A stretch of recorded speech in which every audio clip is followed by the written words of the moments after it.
Welcome back, everybody. So we've made it to the end of the course. We have one more lecture, case study, and then discussion questions, and that's it. So just want to say, it's been great to make it this far with you all. And I thought a good way to conclude the course would be having a class about the prospects of ending terrorism, how terrorism winds down and potentially ceases to be an issue. So I think that's a good place for us to jump in and give you your first discussion question. About discussion question one is, do you think terrorism will ever stop being an issue? Why or why not? Again, discussion question one, do you think terrorism will ever stop being an issue? Why or why not? So, to think about ending terrorism, we have to think about the pathways by which we could potentially get to a place where terrorism stops being an issue or stops being a tactic used by a particular group. And so I thought your reading did a pretty good job, and I went of laying out some of those different pathways, and I wanted to discuss them a little bit more in depth, dig into them a little more to try to get a good understanding of the possible ways a group, individual may end up moving away from using terrorism as a tactic. So the first one to think about we have is the idea of decapitation, and this is the idea of talking about removing the leadership of a particular organization, terrorist group, as a way to end its capacity to actually carry out attacks. And we can see this occurs in different ways.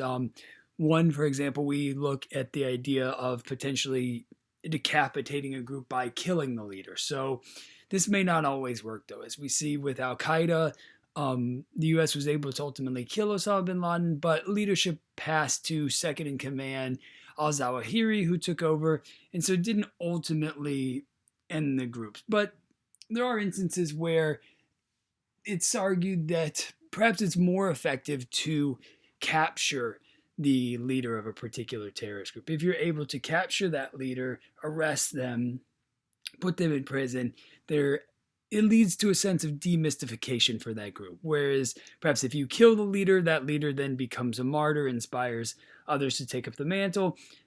Perhaps if you arrest them, it takes away some of that romantic element of an individual dying for their group and dying for their cause. So decapitation could potentially be a strategy for leading a group to ultimately stopping engaging in terrorism.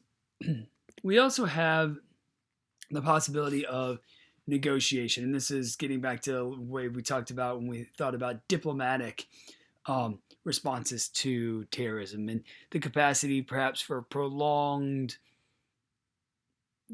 struggles between governments and terrorist organizations to perhaps find a way to negotiate an end to the conflict. And as we talked about in the diplomatic example, we have the Irish Republican Army, which ultimately signed the Belfast Agreement with the United Kingdom's government to ultimately end the terrorist conflict in Northern Ireland. So negotiation has the capacity to potentially go about bringing an end to a group's usage of terrorism as a tactic.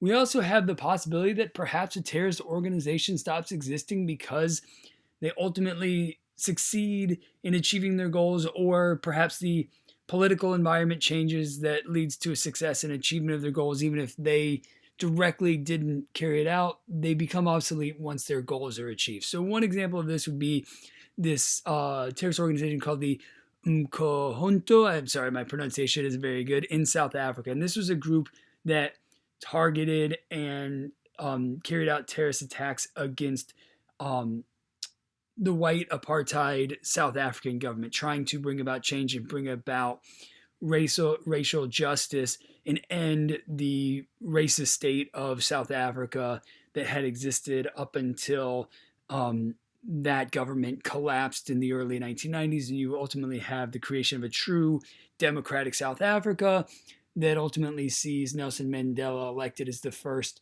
truly democratic president of South Africa in, I believe, 1994. And so once you actually have the end of apartheid in South Africa, end of the racist state, end of white minority control over South Africa, the Umkhonto's reason for existence in a lot of ways disappears, right? Because they now have achieved their goal. There no longer is a white majority state. Even if the Umkhonto didn't necessarily bring this change about themselves, once the apartheid state has ended, there really isn't a reason for this group to continue to exist. So that's another way that we could potentially see a terrorist organization end, and terrorism end as a tactic used in a particular place. We also have what we might consider failure. So in a lot of ways, certain terrorist groups, if they've existed for a long period of time, and maybe even short periods of time, can ultimately fail and collapse as an organization. And this may result from dwindling support from the public for their particular political beliefs, political cause. The Italian Red Brigades were a communist terrorist organization in Italy, and especially in the 1950s, 60s, 70s. But ultimately, communism as a political ideology in Italy really diminished in terms of its attraction to the public, especially by the 1970s. And so as there's diminishing support for communism, really but even the potential, and this is again not saying every Italian communist did not support the Italian Red Brigades and their tactics, but it's saying that as the population and number of communists in Italy is diminishing, the potential basis of support that the Italian Red Brigades could potentially rely on continues to shrink, and ultimately the organization in a lot of ways realizes it's become obsolete. It can't achieve its goals. It doesn't have a robust membership. It doesn't have the resources, and ultimately it collapses as an organization. So we can see this happening in particular instances where the group just sort of peters out because it's unable to achieve its goals. It's unable to continue to finance itself, maintain a stable organization, a solid leadership, and ultimately it fails. And this leads to an ending of terrorism because the group no longer ceases to exist or function effectively. We can also see repression, and we see repression used a lot, especially by authoritarian governments, right? We talked about this with authoritarian governments and their capacity to use particularly harsh tactics to try to combat groups they perceive as terrorist organizations. And one group that has, or one country that has used fairly repressive tactics is the Turkish government against the PKK, the Kurdish, the Kurdish terrorist organization in southeast Turkey. This is the area that the Kurds have long thought is part of what they consider to be the country of Kurdistan that stretches across Turkey, Iraq, Iran, various parts of the Middle East. And the Turkish government has really taken extreme action to try to repress the PKK, which has tried to gain independence for the Kurds in southeast Turkey. And Turkey's been willing to carry out a lot of harsh attacks. In a lot of ways, they've gone through varying levels of success. They haven't ultimately defeated the PKK, but they have had varying levels of success in diminishing the capacity of the PKK to function effectively. And especially, I believe, in the 1990s, in the 2000s, they were fairly effective in limiting their capacity and really diminishing the group's ability to function effectively, carry out terrorist attacks. And so this was an instance we see where the government was able to fairly harshly repress what they perceived as a terrorist organization and ultimately minimize that group's capacity to carry out attacks and target the government. So we can see repression as a tactic that can potentially ultimately lead to an ending of terrorism. And then finally, we have this idea of reorientation. And this is the idea that perhaps, especially in democratic countries,